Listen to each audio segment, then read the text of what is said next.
गासिबो आसाम हादोरनि रायजो राजा नोंथांमोनखौ दिनै जोङो चिरां जिल्लायाव मोनसे शिल्पी समाज जोङो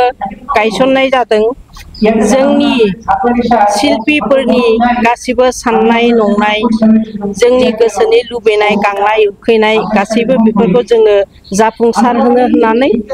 आरो बेजों लोगोसे फैगौ उन्दै उन्दै गथ'फोरखौ बा गोदानै जोनोम जाबोनाय सेंग्रा सिख्लाफोरखौ जों माबोरै हेफाजाब होलांनो हागोन। जों सिगाङाव जि जाबाय जों दा उन्दैफोरखौ बेखौनो जों थुलुंगा होनानै थांनो लुबैयो जे जाहाथे मोजां सोलोंथि लानानै मोजाङै संगितनि बिसयै रोंनानै जोंनि शिल्पी समाजनि मोनसे मावनां थांखिखौ जाहाथे मावलांनो हायो। जों दासिम नुनो मोनगासिनो दङ जोङो गुबै गावनि आखाइजों दामनाय देनाय बेफोरखौ जोङो नुनो मोनाखै आरो जि सोलोंदों रोंगौथि मोनदों बिथांमोनहा दामनो खननो दामनो देनो हेफाजाब होनो खाबु मोनाखै। मानो होनोब्ला दानि उन्दै गथ'फ्रा बांसिनानो रेडिमेड होननाय बुस्थुजोंसो सोलिगासिनो दङ। दा बेनो जोंनि थांखिया जाहाथे बै दानि उन्दै उन्दै गथ'फोरा मबाइलजों नांथाबनानै थायालासिनो गेलेग्रा फोथार गैयाब्लाबो दलरसे जायगायावनो थानानै थाब्ला दामनाय गिटार दामनाय हारमनियाम दामनाय बा माबा मोनसे गावनि ट्रेडिसनेल दामग्राफोरखौ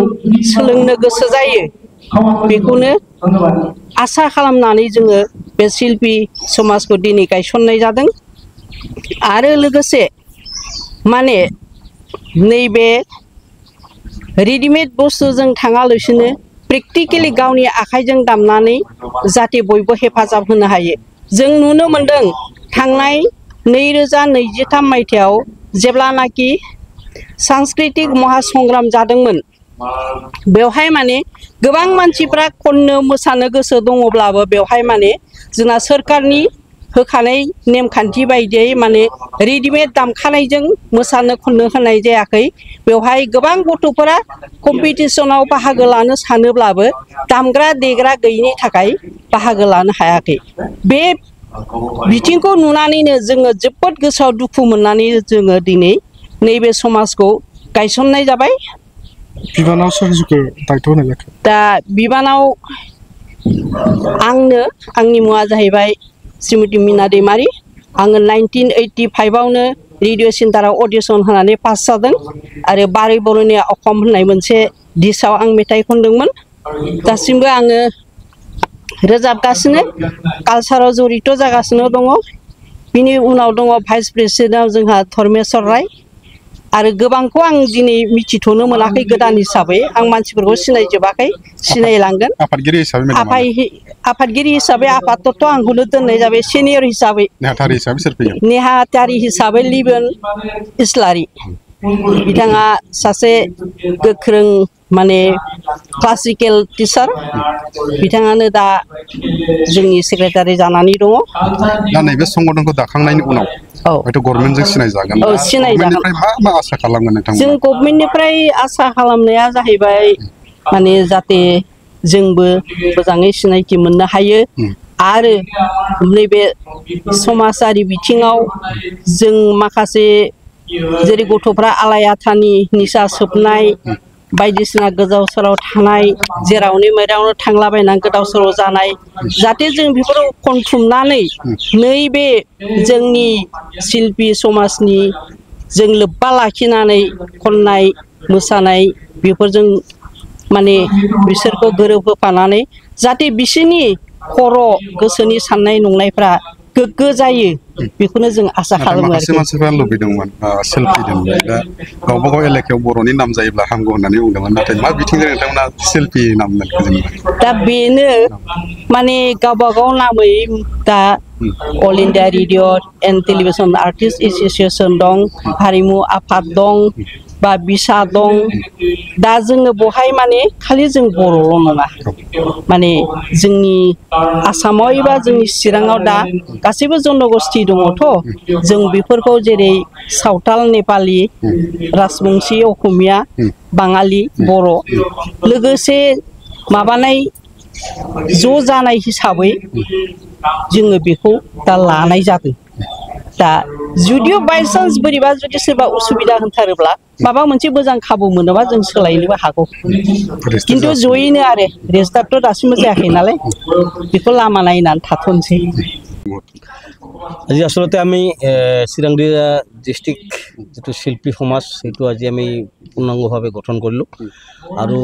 আমি যোৱা 18 তাৰিখত আমি বেংগলত বহিছিলোঁ তাৰপিছত এটা সিদ্ধান্ত লোৱাৰ পিছত আজি আমি পূৰ্ণাংগ কমিটি গঠন কৰা হ'ল আৰু এই শিল্পী কমিটিখন গঠন কৰাৰ উদ্দেশ্যটোৱেই হ'ল যে আমাৰ শিল্পী সমাজত যিটো নেকি অৱহেলিত বা চৰকাৰৰ পৰাই হওক বা ৰাইজৰ পৰাই হওক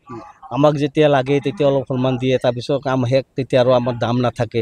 আৰু আমাৰ কিছুমান শিল্পী আছে আসলতে শিল্পী নহয় সিহঁতৰ শিল্পী পেঞ্চন পাই আছে আৰু যিসকল আসলতে প্ৰকৃততে পাব লাগে সিহঁতে পোৱা নাই কাৰণ সেইবিলাকৰ মুভমেণ্ট কৰা আমাৰ মানুহ নাই গতিকে আমি ভাবিছোঁ এই সংগঠনৰ জৰিয়তে আমি এই কামখিনি কৰি যাম তাৰ লগতে আমি আৰু এটা কাম কৰিব বিচাৰিছোঁ যে ল'ৰা ছোৱালীবিলাক আজিকালি এনেকুৱা হৈ গৈছে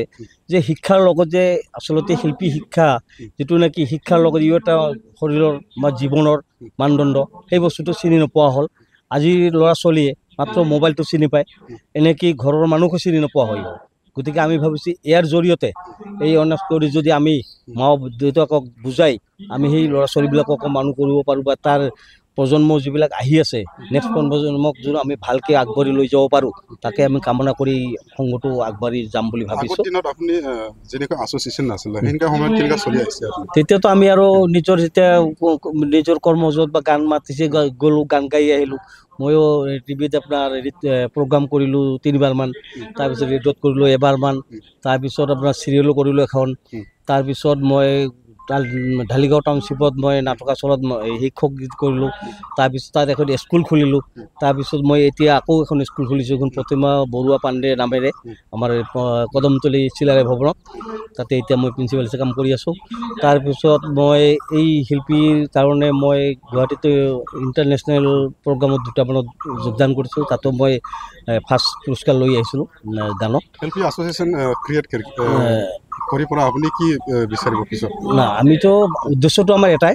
যে আমাৰ মানুহখিনি সুস্থভাৱে থাকিব লাগে বা আমি শিল্পী হিচাপে যিখিনি সন্মান পাব লাগে সেইখিনি পালে আমাৰ যথেষ্ট আমি বেছিকৈ বিচৰা নাই আৰু আমাৰ শিল্পী যিবিলাকে ধৰক বয়সস্থ হৈ গৈছে এতিয়া বুঢ়া হৈ আছে সিহঁতক কোনো পাত্তা নিদিয়ে গতিকে সেইবিলাকক যদি আমি আমাৰ মাজেদি কিবা এটা সহায় সহযোগিতা আগবাঢ়ি দিব পাৰোঁ সেইখিনি আমি চৰকাৰৰ ওচৰত কামনা কৰি থাকিম আৰু আমাৰ যোগেদি সিহঁতৰ কাৰণে আমি চেষ্টা কৰি যাম অহা ফিউচাৰক যেনিবা আপুনি আইডিয়া দিবলৈ কি জনাব না আমি এতিয়াতো মাক দেউতাকবিলাকৰ লগত বহিম বা আমি অনেষ্ট কৰিম যে এনেকৈ ধৰণৰ যিটো ল'ৰা ছোৱালীক এতিয়াৰ পৰা আপোনালোকে সাৱধান নকৰে আমাৰ ইন ফিউচাৰটো বেয়া হৈ যাব গতিকে আমি সিহঁতকো মানে আজৰি অনাৰ কাৰণে চেষ্টা কৰিম যে কেনেকৈ গান শিকিব লাগে বজনা শিকিব লাগে বা আজৰি সময়খিনি কি কাম কৰিব লাগে সেইবিলাকত আমি অলপ আলোচনাৰ মাধ্যমত যদি আনিব পাৰোঁ আমি চেষ্টা কৰিম আপ্ৰাণ চেষ্টা কৰিম আৰু আশা কৰিছোঁ নিশ্চয় আমি সফল হ'ম বুলি এটা মোৰ বিশ্বাস আছে শিল্পী এছ'চিয়েশ্যনটো মাত্ৰ চিৰাঙত আপুনি ক্ৰিয়েট কৰিছে আৰু আমি প্ৰথমতে ভাবিছোঁ কি যে প্ৰথম নিজৰ ডিষ্ট্ৰিক্টখন আকৌ ঠিক কৰি ল'ব লাগিব আৰু যদি আমাৰ কাৰ্যকলাপ ভাল হৈ যায় নিশ্চয় আমাক মানুহ আকোৱালি ল'ব তেতিয়া বাকী ডিষ্ট্ৰিক্টবিলাকো আমাৰ ওচৰত আহিব নিশ্চয় আমি তেতিয়া আমি সহযোগিতা কৰিম আৰু বাকী ডিষ্ট্ৰিক্টতো আমি এই সংগঠন কৰাৰ কাৰণে আমি আগবাঢ়ি যাম এইটো আমি বৰ্তমান ডিষ্ট্ৰিক্ট বুলি কওঁ তাৰপিছত যদি আমি কেতিয়াবা আকৌ বেলেগ ডিষ্ট্ৰিক্ট কৰি আমি চেণ্ট্ৰেল কৰি ল'ব পাৰোঁ